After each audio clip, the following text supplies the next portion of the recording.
TVN 24 news নেটওয়ার্কের নিয়মিত আয়োজন টিভিএন অ্যানালিসিস অনুষ্ঠান থেকে আপনাদের সবাইকে স্বাগত জানাচ্ছি। আমি রানা আহমেদ।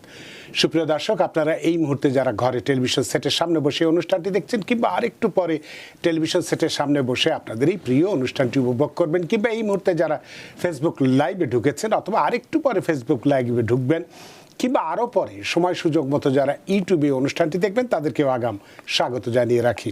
সুপ্রিয় দর্শক, ট্যাক্স সিজন শুরু হয়ে গেছে। লিখিতভাবে না হলেও অলিখিতভাবে শুরু হয়েছে। লিখিতভাবে 26 তারিখ থেকে শুরু হবে, তবে এখনও যে ট্যাক্স ফাইল করা যাবে না তা নয়, নিশ্চয়ই করা যাবে। ইলেকট্রনিক ফাইল যদি আপনি করতে চান অবশ্যই করতে পারবেন। কার্যক্রমটা শুরু হবে 26 তারিখ থেকে। সে কারণে আজকে আমরা ট্যাক্স বা আর্থিক বিষয় নিয়ে কথা বলবো। বিশেষ করে আজকের যে আমাদের আলোচনার বিষয়টি অত্যন্ত গুরুত্বপূর্ণ, বিশেষ করে যারা বাড়ির মালিক আছেন এবং যারা নতুন বাড়ি কিনতে চান, বাড়ির মালিক হতে চান। অর্থাৎ এক কথায় বলা যেতে পারে আমাদের কমিউনিটির, আমরা যারা বাড়ির মালিক আছি তারা তো আছি, যারা নেই বা যারা ইচ্ছে পোষণ করছি সবার ক্ষেত্রে আজকের এই অনুষ্ঠানটি অত্যন্ত গুরুত্বপূর্ণ। যে বাড়ি কেনা বেচার মাধ্যমে ট্যাক্স মুক্ত সম্পদ গড়ে তোলার আকর্ষণীয় কৌশল। অর্থাৎ কৌশলটা কি, যদি আমি বাড়ি বেচা কেনা করি এবং ট্যাক্স মুক্ত থাকতে চাই তাহলে, এবং সম্পদ গড়ে তুলতে চাই, সেক্ষেত্রে মূল আকর্ষণগুলো কী আছে সেটি নিয়ে কথা বলবো। সুপ্রিয় দর্শক, এর বাইরেও ট্যাক্স বা আর্থিক বিষয়ে তো আপনাদের নানান প্রশ্ন থাকবেই, থাকাটাই স্বাভাবিক।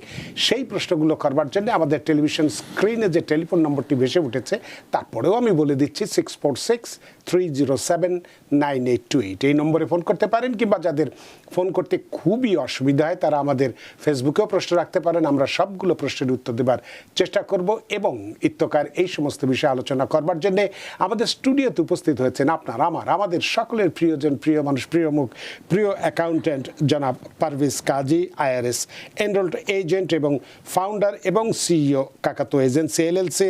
জনাব পারভেজ কাজী, আপনাকে স্বাগত। ধন্যবাদ রানা ভাই, ধন্যবাদ টিভিএনের অগণিত দর্শক শ্রোতা যারা এই মুহূর্তে আমাকে শুনছে অথবা পরবর্তীতে আমাদের সাথে যুক্ত হবে।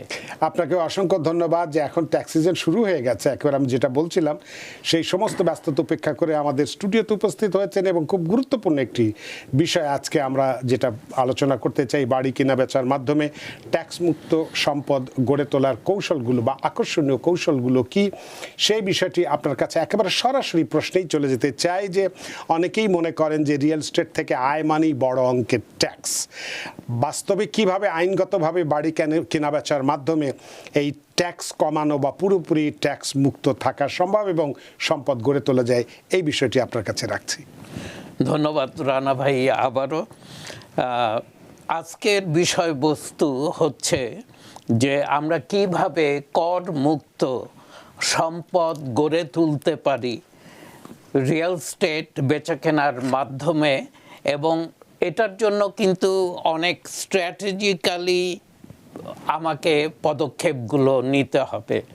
খুব স্বাভাবিকভাবেই আমি যদি দেখি যে আপনি 1 মিলিয়ন দিয়ে একটা বাড়ি কিনেছেন, 5 বছর পর বাড়িটা 2 মিলিয়নে বিক্রি করেছেন, এখানে ক্যাপিটাল গেইন হচ্ছে 1 মিলিয়ন। তো 1 মিলিয়ন ক্যাপিটাল গেইনের উপরে আপনাকে ট্যাক্স পে করতে হবে, এবং সেটা ফেডারেল অ্যান্ড স্টেট ট্যাক্স দুটো মিলে যদি 25% ট্যাক্স লায়াবিলিটি আসে আপনার, তাহলে আপনার ট্যাক্সের পরিমাণ হবে 2,50,000। আজকে আমরা আলোচনা করব কিভাবে আপনি বড় একটা অঙ্কের ট্যাক্স ছাড় পেতে পারেন এই বেচা কেনার মাধ্যমে, এবং কি কি জিনিস ফলো করলে এই এক্সক্লুশনটা কার্যকরী হবে আপনার ট্যাক্স ফাইলে। অনেক সময় দেখা গেছে ছোট্ট একটা অপরিণামদর্শী রেন্টালের জন্য অথবা অপরিণামদর্শী মুভ আউটের কারণে অনেকে এই এক্সক্লুশনের গোড় দৌড়ায় গিয়ে এক্সক্লুশনটা মিস করে। তো এটার জন্য আপনাদের উচিত হবে, দর্শক শ্রোতা যারা শুনছে অথবা যুক্ত হবে, ওনাদের যদি রিয়েল স্টেটের মাধ্যমে সম্পদ তৈরি করার কোনো পরিকল্পনা থাকে, তাদের উচিত হবে কোনো ট্যাক্স প্রফেশনালের সাথে এগুলো নিয়ে কথা বলা এবং কিভাবে নিজে এই সুযোগগুলো সদ্ব্যবহার করতে পারে সেটা নিয়ে আরও বেশি কৌতূহলী হওয়া এবং ইনফরমেশন গ্যাদার করা। তো সে ফর প্রাইমারি রেসিডেন্স নিয়ে আমরা শুরু করছি আজকের আলোচনা। পরবর্তীতে যদি সময় থাকে আমরা ইনভেস্টমেন্ট প্রপার্টিতেও যাব। প্রাইমারি রেসিডেন্সের বেসিক রুল হচ্ছে যে আপনি গত 5 বছরে 2 ইয়ার্স যদি একটা বাড়ি আপনার প্রাইমারি রেসিডেন্স হয়ে থাকে এবং তারপর যদি আপনি বিক্রি করেন, আপনি সিঙ্গল ফাইলার হলে 2,50,000 এবং ম্যারিড ফাইলিং জয়েন্ট ফাইলার হলে আপনারা 5 লাখ পর্যন্ত এক্সক্লুশন ক্লেম করতে পারেন, যেটার উপরে আপনাকে কোনো ক্যাপিটাল গেইন ট্যাক্স দিতে হবে না। ক্যাপিটাল গেইন ট্যাক্স সম্পর্কে একটু বলে রাখি, 1 বছরের মধ্যে যেই ক্যাপিটাল গেইনটা হয় সেটার উপর ট্যাক্স রেট হচ্ছে 20% অর মোর, আর 1 বছরের অধিক যেই অ্যাসেটটা আপনি ধরে রাখেন এবং তারপর বিক্রি করে যেই ক্যাপিটাল গেইনটা হয় সেটার উপরে আপনাকে পে করতে হয় অ্যাপ্রক্সিমেটলি কখনো 0, কখনো 15%। আর স্টেট ট্যাক্স যদি এসে যোগ হয় তখন আরও 6-7% কি 10% অ্যাড হয়। নিউ ইয়র্ক স্টেটের কথা আমি বিশেষ করে বলছি। দর্শক শ্রোতা আপনারা অনেকেই জানেন আমেরিকার 11টি স্টেটে কোনো স্টেট ট্যাক্স নেই। তো এখন এই বেসিক রুলটা হচ্ছে 2 আউট অফ 5 ইয়ার্স।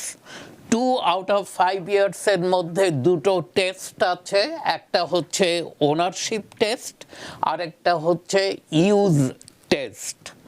মানে আপনি যে প্রাইমারি রেসিডেন্স হিসেবে বাসাটা ব্যবহার করেছেন সেটা হতে হবে এবং বাসাটা গত 5 বছরের মধ্যে 2 বছর আপনার ওনারশিপ থাকতে হবে। এই দুটো টেস্টে যদি আপনি কোয়ালিফাই করেন then you can take this exclusion 250,000 for single filer এবং 500,000 অথবা $500,000 for joint filers। এখন কিছু কিছু ক্ষেত্রে দেখা গেছে যে এই টাইমিং রুলসের মিসআন্ডারস্ট্যান্ডিংয়ের কারণে অনেক সময় আমরা এই এক্সক্লুশনটা লুজ করি। তো এটার জন্য পূর্ব পরিকল্পনা আমি আগেই বললাম এবং আজকের এই সেগমেন্টে আমি চেষ্টা করব আপনাদেরকে step by step walk through করার জন্য। সেই সাথে আমি কিছু এক্সাম্পল আনবো, উদাহরণ আনবো, রিয়েল লাইফ এক্সাম্পল, যেটা দিয়ে জিনিসটা আরও বেশি পরিষ্কার হবে।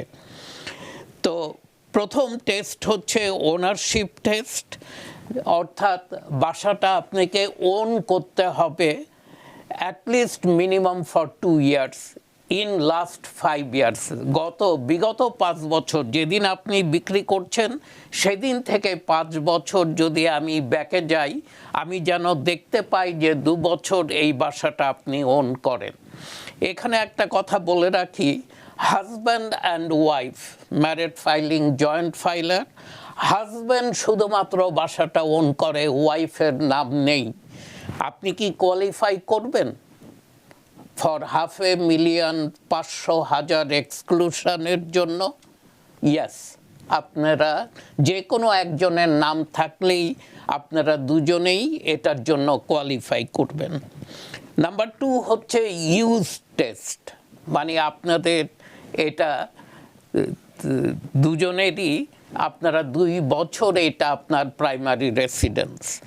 এখানে ধরেন একজন স্পাউস, হাজব্যান্ড বাসাটা ওন করে গত 5 বছর ধরে এবং বিক্রির 1 বছর আগে উনি বিয়ে করেছেন এবং ওয়াইফ তার সাথে জয়েন করেছে, তার মানে হাজব্যান্ড 5 ইয়ার্স এটা ছিল তার প্রাইমারি রেসিডেন্স, ওয়াইফের হচ্ছে 1 ইয়ার। ইউজ টেস্টে 2 বছর ওয়াইফের নেই। আপনি কি তাহলে এই $500,000 এক্সক্লুশনের জন্য কোয়ালিফাই করবেন? Answer is no.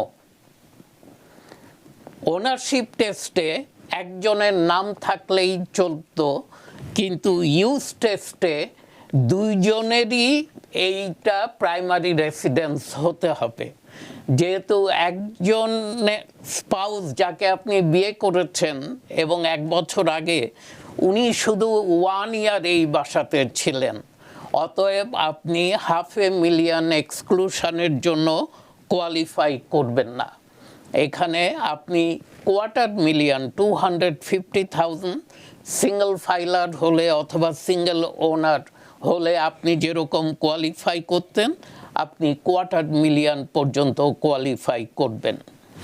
তো এটা ইউজ টেস্টে স্পেশালি ম্যারিড ফাইলিং জয়েন্ট ফাইলারদের এই সকল আরও কিছু বিষয় আছে, আমি এক এক করে আনছি এবং এগুলোতে একটু কেয়ারফুল থাকতে হবে। আপনার এই এই আরও কিছু বিষয়গুলো একটু আমরা পরে শুনি। একটা মানে প্রশ্ন এসছে ফেসবুকে, প্রশ্নটি একটু বলে নিই, তারপরে উত্তরটা দিয়ে ওইটা জানে। সাবরি তিনি বলছেন, please when you get a chance could you please tell something about the tax benefits of first home buyer. ধন্যবাদ প্রশ্নকারক। জি, এ পর্যন্ত ফার্স্ট টাইম হোম বায়ারদের জন্য এবছর ট্যাক্সে কোনো বেনিফিট এখন পর্যন্ত ডিক্লেয়ার করা হয়নি। আনফর্চুনেটলি আমরা দেখেছি 2007 এবং 2008 ফার্স্ট টাইম হোম বায়ারদেরকে 8,000 অথবা $7,500 একটা ক্রেডিট দেয়া হয়েছিল এবং রিফান্ডেবল ক্রেডিট। সেটা নিয়ে অনেক কথা হয়েছে বিগত বেশ কয়েক বছর ধরে, এবং ট্যাক্স স্পেশালি যখন শুরু হতে যায় তখন এটা নিয়ে অনেক কথা হয়ে থাকে, কিন্তু এ পর্যন্ত কোনো প্রশাসনই, কারেন্ট প্রশাসন অথবা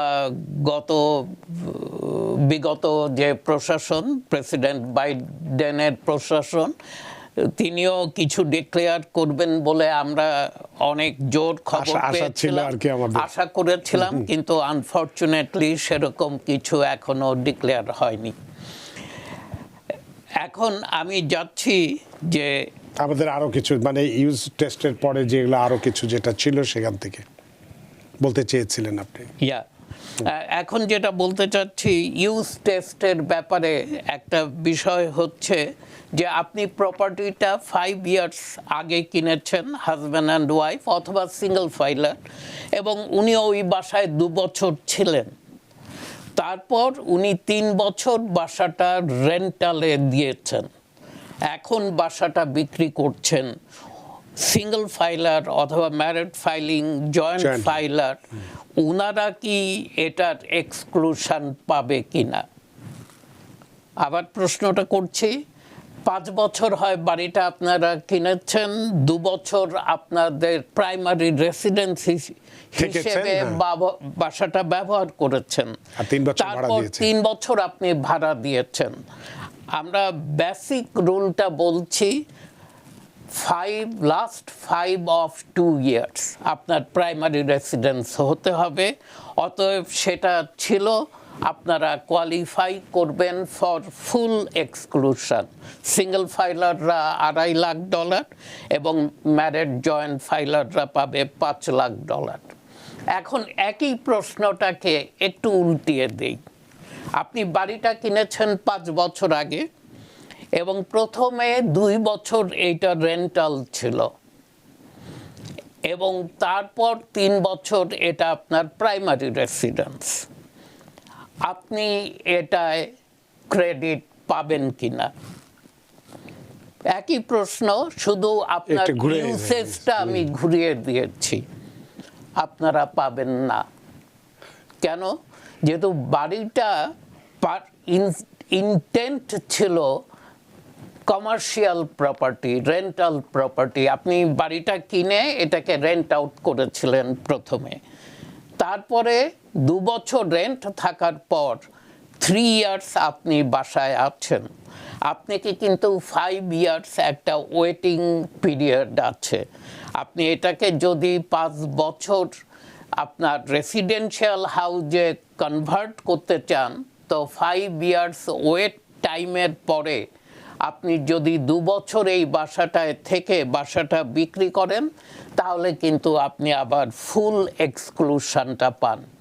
এই যে দেখেন ছোট্ট একটা জিনিস, বাসাটা প্রথমে কিনেছিলেন, ভেবেছিলেন যে এটায় আপনি প্রাইমারিলি থাকবেন, কিন্তু আপনি থাকেননি, এটা ভাড়া দিয়েছিলেন, এবং পরবর্তীতে যখন প্রাইমারি রেসিডেন্স হিসেবে বাসাটা ব্যবহার করছেন, তখন কিন্তু এই সমস্যা।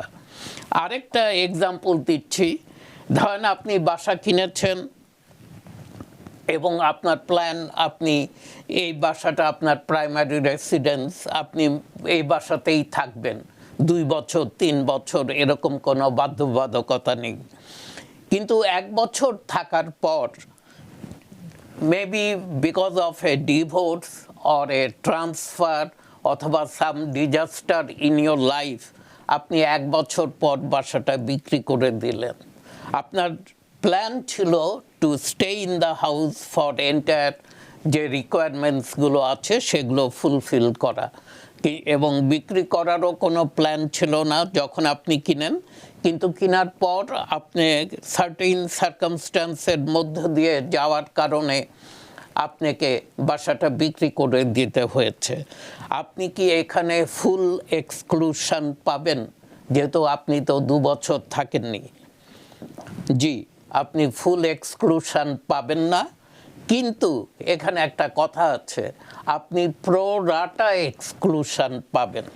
তার মানে আপনি ধরেন 1 ইয়ার ছিলেন আউট অফ 2 ইয়ার্স, এবং 1 বছর থেকে আপনি বাসাটা বিক্রি করে দিতে হয়েছে because of A divorce or disaster, অথবা আপনাকে আরেক কোস্টে, ওয়েস্ট কোস্টে জব দিয়ে পাঠিয়ে দেয়া হয়েছে, চাকরি ট্রান্সফার হয়েছে, আপনি বাধ্য হয়েছেন বাড়িটা বিক্রি করতে। তো সেখানে হবে কি, সে আপনি সিঙ্গল, আপনার $2.5 লাখ কোয়ালিফাই করা উচিত ছিল, আপনি এখানে অর্ধেক, যেহেতু 1 ইয়ার আপনি ছিলেন আউট অফ 2 ইয়ার্স, আপনি 1,25,000 কোয়ালিফাই করবেন। তো ধরেন আপনি বাসাটা কিনেছিলেন 1 লাখে, আপনি বাড়িটা বিক্রি করেছেন 3 লাখে, আপনার 2 লাখ হচ্ছে ক্যাপিটাল গেইন, আপনি 1,25,000 এক্সক্লুশন নিয়ে আপনি 75,000-এর উপরে ট্যাক্স পে করবেন। তো এটা একটা সিনারিও। এই ধরনের আরও কিছু রিয়েল লাইফ সিনারিও আছে, আমি এক এক করে বলতে চাই, যদি আর কোনো কোশ্চেন থাকে। না, আর কোনো কোশ্চেন আপনি বলে যান, মানে বিরতিহীনভাবেই বলে যান আপনি। আচ্ছা, তাহলে আমরা একটা বিরতি নিই, বিরতির পরে এসে আপনারা সবকিছু শুনতে পাচ্ছি। সুপ্রিয় দর্শক, নিশ্চয়ই বুঝতে পারছি যে বাড়ি বেচা কেনার মধ্যে দিয়ে ট্যাক্স মুক্ত সম্পদ গড়ে তোলার কি কি কৌশল আছে। কৌশলগুলি খুব চমৎকার কৌশল, যেগুলো ছোটোখাটো বিষয়, অথচ আমরা ভুলে যাই, বা যে কোনো কারণেই হোক আমরা হয়তো এটাকে গুরুত্ব দেই না, সে কারণে একটা বড় ধরনের ক্ষতির সম্মুখীন হয়ে যাই। সে বিষয়গুলো খুবই গুরুত্বপূর্ণ, এগুলো আরও আমরা আলোচনা করব। নেব একটি বিরতি, বিরতির পর সে সুপ্রিয় দর্শক নিচ্ছে একটি ছোট্ট বিরতি, সে পর্যন্ত আমাদের সাথেই থাকুন।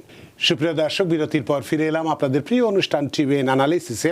আজকের অতিথি জনাব পারভেজ কাজী, IRS এনরোলড এজেন্ট এবং ফাউন্ডার ও CEO কাকাতো এজেন্সি LLC, এবং আপনাদের সাথে রয়েছে আমি রানা আহমেদ।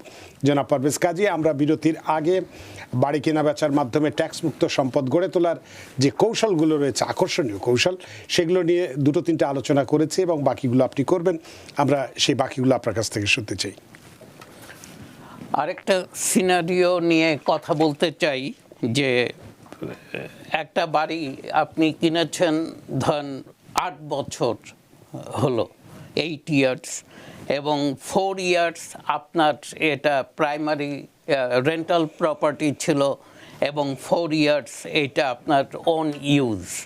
এখানে কংগ্রেসের একটা স্পেশাল রুল হচ্ছে যে হোম ফার্স্ট রেন্টাল লেটার, এইটাই যদি যে বাড়িটা কিনছে তার যদি ইন্টেন্ট হয়ে থাকে, তাহলে সে কিন্তু কিছু প্রেফারেন্সিয়াল ট্রিটমেন্ট পাবে। আর যদি তার rent first and primary use letter এটা যদি তার ইন্টেন্ট হয়, তাহলে কিন্তু এটা তার কে বৈরীভাবে এই আইনটা তার উপর প্রয়োগ করা হবে। আমি একটু আগে একটা এক্সাম্পলে বলেছি যে বাসাটা রেন্টাল ছিল প্রথমে এবং পরবর্তীতে আপনি ওন ইউজ করেছেন এবং বাকি রুলসগুলো ফলো করা হয়েছে, বাড়িটা ওন করেন মোর দেন 2 ইয়ার্স, আপনার ইউজও হয়েছে মোর দেন 2 ইয়ার্স, কিন্তু স্টিল আপনি বেনিফিট পাচ্ছেন না, আপনাকে ওয়েট করতে হচ্ছে for certain period of time এই রুলটাকে ওভারকাম করার জন্য। তো এটা নিয়ে অনেক সময় অনেক কথা উঠেছে, অনেক রিয়েল স্টেট ব্রোকার এজেন্ট এবং ট্যাক্স পেয়াররা বলেছে যে একই বাড়িতে আইনটা কেন ভিন্নভাবে প্রয়োগ করা হলো। এটার একটাই রিজন, সেটা হচ্ছে ওরা intent of buying the home দেখে এবং তারা এনকারেজ করে যে প্রাইমারি রেসিডেন্সের জন্য আপনার যারা বাড়িটা কিনছেন এবং প্রাইমারি রেসিডেন্স হিসেবেই ব্যবহার করার পর পরবর্তীতে হয়তো আরেকটা বাড়ি কিনেছেন, সেখানে মুভ আউট করেছেন এবং এটাকে রেন্টালে দিয়েছেন, তারপরে বা এটা বিক্রি করেছেন, আপনি ডেফিনেটলি বেনিফিট পাবেন, যেহেতু আপনার ইন্টেনশনটা ছিল primary residence first, rent letter. কিন্তু যদি আদার ওয়ে রাউন্ড হয় যে rent first, primary residence letter, তাহলে আমাদেরকে একটু বৈরীভাবেই ট্যাক্সটা প্রয়োগ করা হয়ে থাকে, এটা আমাদেরকে কোনো অ্যাডভান্টেজ দেয় না অথবা বেনিফিট দেয় না। এটা ছাড়াও বাড়ির আরেকটা সুযোগ আছে যারা ইনভেস্টর তাদের জন্য, সেটা হচ্ছে 1031 এক্সচেঞ্জ। 1031 এক্সচেঞ্জেও আপনি এখানে যেমন প্রাইমারি রেসিডেন্সে একটা সার্টেইন অ্যামাউন্ট অফ মানি আপনাকে ক্যাপিটাল গেইনের বাইড করে দেওয়া হয়েছে, আপনাকে পে করতে হবে না কখনোই। কিন্তু 1031 এক্সচেঞ্জ অনেক ইনভেস্টররা এটাকে ব্যবহার করে টু স্ট্যাক আপ দেয়ার ক্যাপিটাল গেইন। এটাকে ওখানে কিন্তু ক্যাপিটাল গেইন দিতেই হয়, কিন্তু পরবর্তীতে গিয়ে আপনি ইনিশিয়ালি ক্যাপিটাল গেইনগুলোকে ডেফার করতে পারেন 1031 এক্সচেঞ্জের মাধ্যমে। এবং পরবর্তীতে যদি আপনি কোনো খোদা না করুক আপনি মারা যান এবং আপনার প্রচুর ক্যাপিটাল গেইন ট্যাক্স ডিউ হয়ে আছে এবং আপনার বেনিফিশিয়ারি বাসাটা ওন করছে, তখন কিন্তু সে স্টেপ আপ বেসিসে বাসাটা পায় বলেই তাকে আর পরবর্তীতে ক্যাপিটাল গেইন ট্যাক্সগুলো পে করতে হয় না। 1031 রুলসটা নিয়ে আমাদের কমিউনিটিতে অনেক দ্বিধাদ্বন্দ্ব আছে, অনেকেই প্রপারলি জিনিসটা বুঝে না। অনেক সময় ট্যাক্স ফাইল করতে এসে আমাকে কাগজ কলম দেখাচ্ছে, পারভেজ ভাই দেখেন আমি বিক্রি করেছি 7,50,000 এবং 6 মাসের মধ্যেই আমি 1 মিলিয়ন দিয়ে আরেকটা বাড়ি কিনেছি, অতএব আমি 1031-এর জন্য কোয়ালিফাই করব না কেন?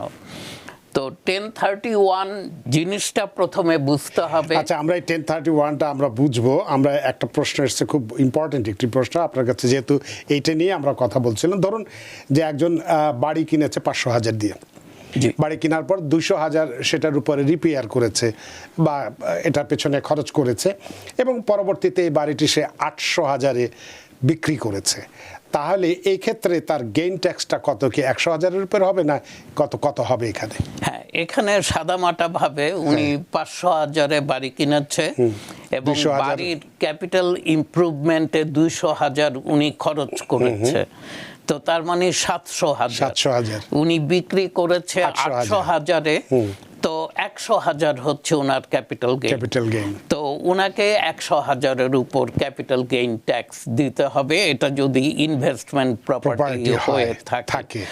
অনেকে এই যে হোম ইমপ্রুভমেন্ট, এখানে কিছু জিনিস বুঝতে হবে। এখানে আমি কিন্তু বাড়ির যে ইন্স্যুরেন্স পে করছি, বাড়ির রেগুলার ওয়্যার অ্যান্ড টিয়ারগুলোকে ফিক্স করছি, মেনটেন্যান্স দিচ্ছি, এটা রেন্টাল প্রপার্টি, ইউটিলিটিজ, ওয়াটার বিল এগুলো আমি দিচ্ছি, প্রপার্টি ট্যাক্স দিচ্ছি, এগুলো কিন্তু ওই 200,000-এর মধ্যে আমি সামিল করতে পারবো না।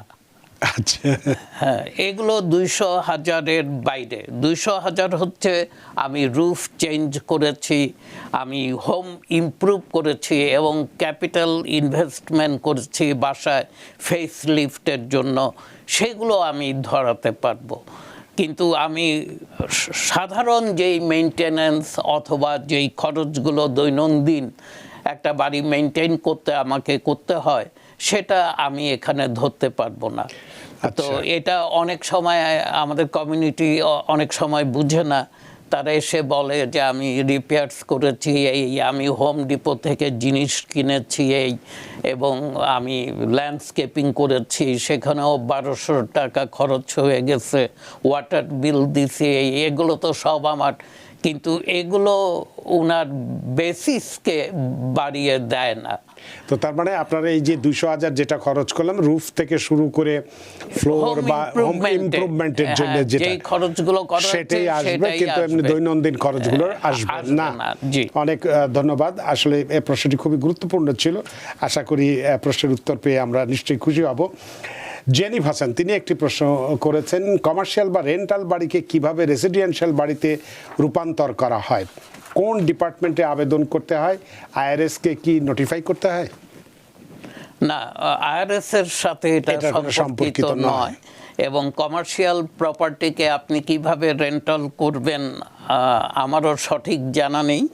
তো আমার মনে হয় যে এগুলো বোধহয় বিল্ডিং ডিপার্টমেন্টের অধীনে থাকে নিউ ইয়র্ক সিটি, এবং আপনি যদি কোনো আর্কিটেক্টের সাথে যোগাযোগ করেন, যে কোনো কাজ বাড়ির ইনিশিয়াল কন্ট্যাক্ট পয়েন্ট হচ্ছে আর্কিটেক্ট, এবং সেই আপনাকে সব সাজেস্টগুলো করে কি করতে হবে এগুলো নিয়ে পরামর্শ দিয়ে থাকে। তো জেনি বাচান, আশা করি আপনি আপনার প্রশ্নের উত্তর পেয়েছেন। একজন আর্কিটেক্টের সাথে আপনি যদি আলাপ করেন তাহলে আপনার এই প্রশ্নের উত্তরটি একদম যথাযথভাবে পাবেন। আপনার প্রশ্নের জন্য অনেক ধন্যবাদ। আপনাকে থামিয়ে দিয়েছিলাম যেখানে, সেখান থেকে আবার যেতেছি। জি, আমরা 1031 এক্সচেঞ্জ নিয়ে বলছিলাম, এবং বলছিলাম লোকজন অনেক সময় ভুল করে থাকে। 1031-এর কিছু খুব কঠিন রুল আছে এবং টাইম লাইন আছে, এর মধ্যেই থাকতে হবে। যেমন ধরেন আপনি একটা investment property like kind property হতে হবে। আপনার রিয়েল স্টেট, আপনাকে রিয়েল স্টেটই পারচেস করতে হবে লাইক কাইন্ড প্রপার্টি না হলে এটা কিন্তু সমস্যা হয়ে যায়। আর যেটা হচ্ছে যে আপনি যখন বাড়ি বিক্রির সিদ্ধান্ত নেবেন এবং আপনি 1031 এক্সচেঞ্জ একজন ক্যান্ডিডেট বলে নিজেকে ভাবছেন যে আপনি ক্যাপিটাল গেইনটাকে ডেফার করবেন, আপনার বিক্রির আগেই কিন্তু কিছু ব্যবস্থা নিতে হবে। সেটা হচ্ছে আপনাকে প্রথমেই খুঁজে বের করতে হবে একজন কোয়ালিফাইড ইন্টারমিডিয়ারি। অর্থাৎ আপনি যেই বাড়িটা বিক্রি করলেন সেই বাড়ির কিন্তু একটা পেনি আপনার অ্যাকাউন্টে আসতে পারবে না, এটা যেতে হবে কোয়ালিফাইড ইন্টারমিডিয়ারির কাছে, মধ্যস্বত্বভোগী যেটাকে আমরা বলি।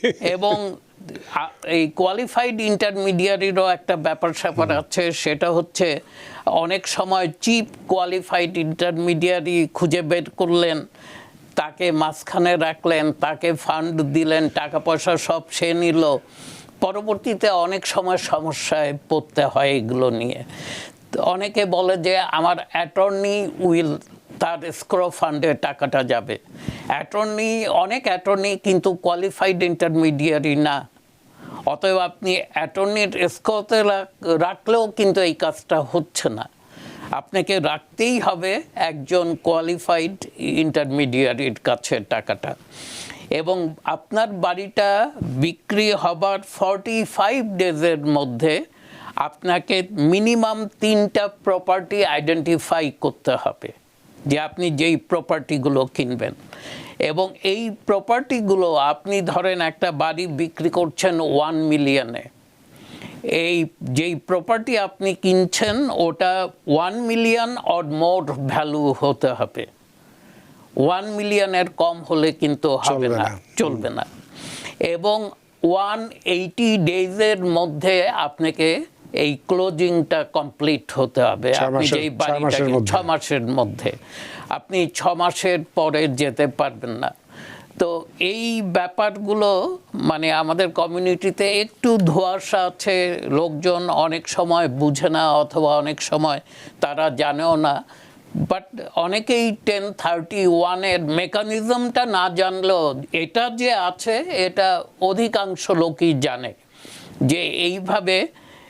কিন্তু অনেকের ভুল ধারণা যে এইটা করলে বোধহয় ক্যাপিটাল গেইন ট্যাক্স দিতে হয় না, তা কিন্তু নয়।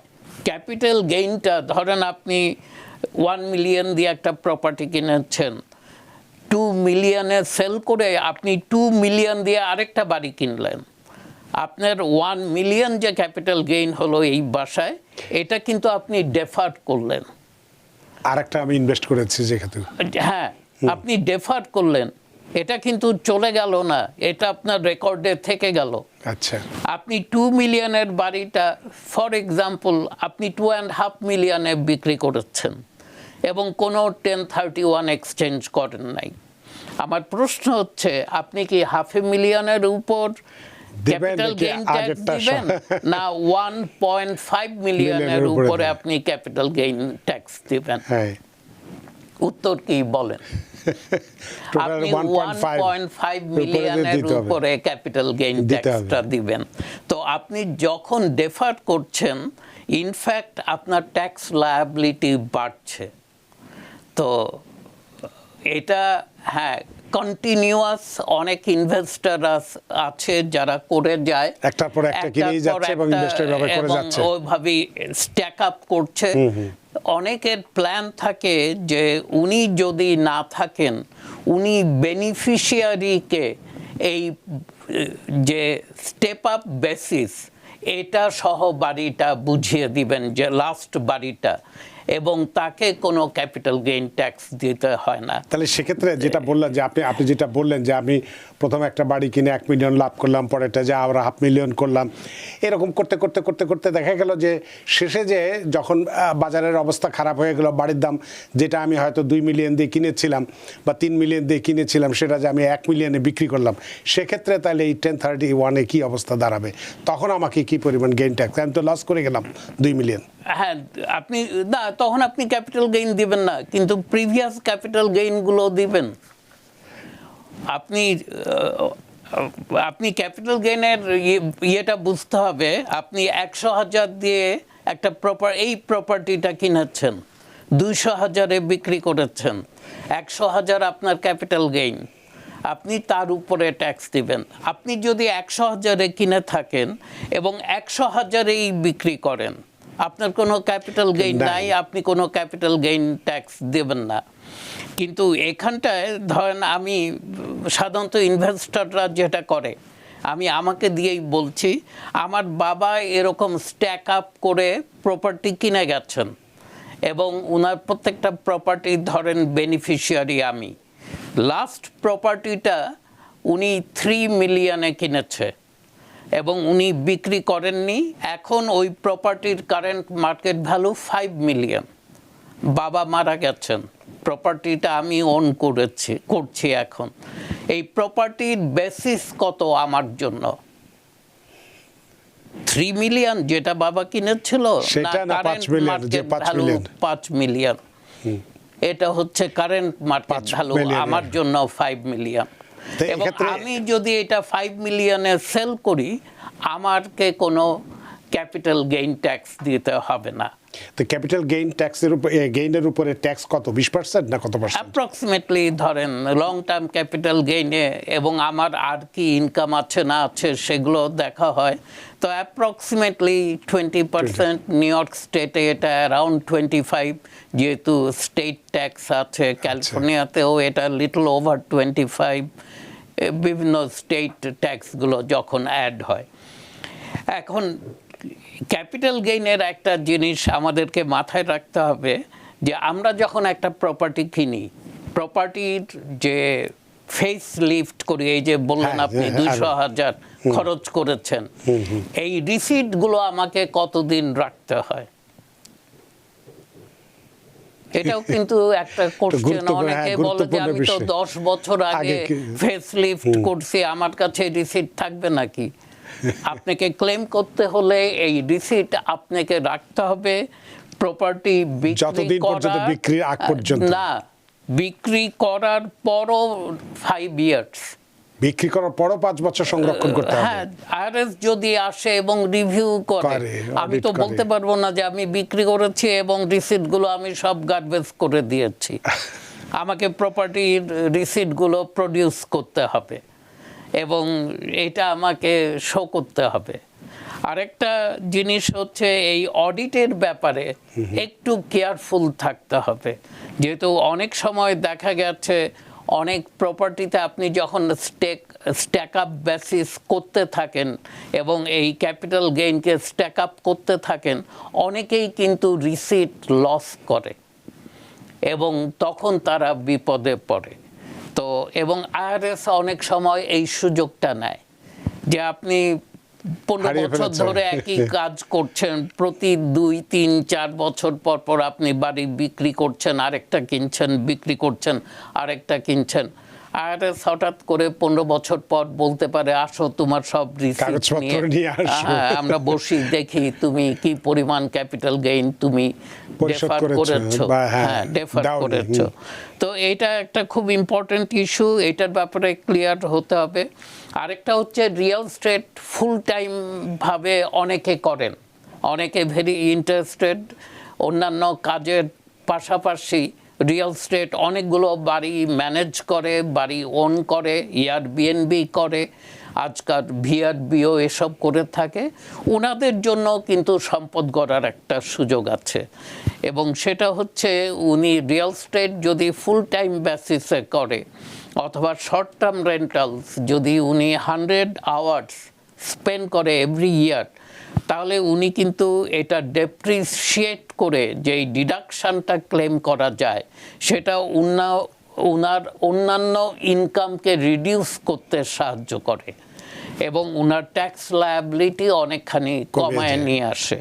কিন্তু এখানে ডেপ্রিসিয়েশনের ব্যাপারটা একটু অনেককে মাথায় রাখতে হবে যে ডেপ্রিসিয়েশন আমরা এখন যেটা নিচ্ছি, যেটা আমাকে সাহায্য করতেছে, প্রপার্টিটা যখন সেল করব ওই ডেপ্রিসিয়েশনগুলো কিন্তু আবার অ্যাড ব্যাক হয়, অতএব রিক্যাপচার বলা হয় এটাকে। এই ডেপ্রিসিয়েশন রিক্যাপচারে গিয়ে অনেকেই বিপদে পড়ে।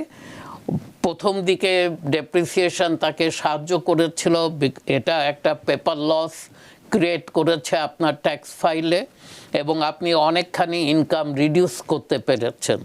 কিন্তু পরবর্তীতে যখন প্রপার্টিটা সেল করেন এবং এই ডেপ্রিসিয়েশন ইস্যুটা আসে, তখন দেখা যায় যে আপনি হয়তো দেখছেন কাগজে কলমে আপনার 300,000 প্রফিট, কিন্তু 100,000 আপনি ডেপ্রিসিয়েট করেছেন, ওই 100,000ও যোগ হবে আপনার প্রফিটে, তো 400,000 হয়ে যায় এবং তখন ট্যাক্স লায়াবিলিটি অনেক বড় হয়ে যায়। আমাদের হাতে সময় নেই, সময়ের দড়িতে বাঁধার সময় সীমানো টপকানো কঠিন। আপনার কাছে যদি আর দুই একটা পয়েন্ট থাকে, শুধু পয়েন্টগুলো বলে যান যে এই কৌশলগুলো অবলম্বন করা যায়।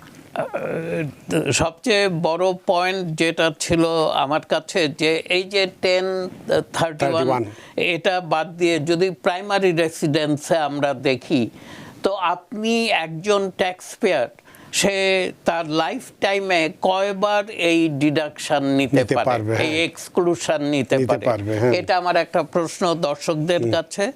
সে কিন্তু আনলিমিটেড টাইম এটা নিতে পারবে, মানে এভরি 5 ইয়ার্সে 2 বছর পর পর যদি সে এটা করতে চায় সে করতে পারে এবং এই বেনিফিটটা নিতে পারে।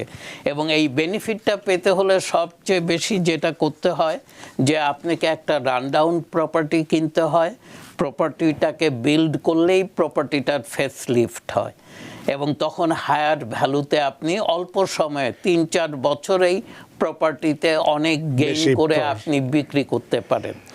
তো অনেক প্রাইমারি রেসিডেন্স ওনার তারা করে কি, বাড়ি কিনে তারা ওই বাড়িতে মুভ ইন করে তারা বাসার কাজগুলো করতে থাকে এবং এটা তাদেরকে অনেক সাহায্য করে থাকে। এইভাবে সম্পদ বাড়ানোর ক্ষেত্রে। অনেক ধন্যবাদ জনাব পারভেজ কাজী, বিষয়টি আজকে খুবই সুন্দরভাবে আপনি ব্যাখ্যা করেছেন। জেনিফ হাসান, আপনার প্রশ্নটির উত্তর আপনি দিয়েছিলাম কিন্তু আপনি বুঝতে পারেননি, হাতে সময় নেই, সেজন্য আজকে আর দিতে পারছেন। প্রশ্নটি অনেক বড়, আগামীকালকেও একজন অ্যাকাউন্ট্যান্ট থাকবেন অনুষ্ঠানে, দয়া করে আপনি আগামীকাল যদি প্রশ্নটি করেন নিশ্চয়ই উত্তর পাবেন। জনাব পারভেজ কাজী, আপনাকে আপনার এই চমৎকার আলোচনার মধ্যে দিয়ে, বিশেষ করে বাড়ি কেনা বেচার মাধ্যমে ট্যাক্স মুক্ত সম্পদ আমরা কিভাবে গড়ে তুলতে পারি, তার আকর্ষণীয় যে সমস্ত কৌশলগুলো ছিল অনেকগুলি আলোচনা করেছেন, হয়তো আর দু একটা করতে পারেননি, নিশ্চয়ই পরবর্তীতে করবেন। আপনার এই আলোচনার মধ্যে দিয়ে সত্যি আমরা ঋদ্ধ, আমরা প্রাণিত। ধন্যবাদ রানা ভাই, ধন্যবাদ টিবিএন এর অগণিত দর্শক শ্রোতা যারা আমাকে শুনলেন। আপনাকে আবারও ধন্যবাদ। সুপ্রিয় দর্শক, বাড়ি বেচা কেনার মাধ্যমে ট্যাক্স মুক্ত সম্পদ গড়ে তোলার যে আকর্ষণীয় কৌশলগুলো ছিল সেগুলো আমরা আলোচনা করেছি। আমাদের সামান্য ভুল বা এই করি না করি এই সমস্ত কারণে কিন্তু অনেক সময় আমরা বড় ক্ষতির সম্মুখীন হয়ে যাই, আর্থিক ক্ষতির সম্মুখীন হয়ে যাই। সে বিষয়গুলো আজকে আমরা আলোচনা করেছি। আশা করি আজকের অনুষ্ঠানে আপনাদের যথেষ্ট ভালো লেগেছে। সুপ্রিয় দর্শক, যে যেখানেই থাকুন, ভালো থাকুন, সুস্থ থাকুন, নিরাপদে থাকুন টিবিএন 24 নিউজ নেটওয়ার্কের সাথেই। শুভরাত্রি। টিবিএন 24 টেলিভিশন দেখতে আজই কল করুন 7187776556। লগ ইন করুন www.totalcablebd.com। নিউ ইয়র্ক থেকে সম্প্রচারিত টিবিএন 24 টেলিভিশন বিশ্বজুড়ে বাঙালির কণ্ঠস্বর।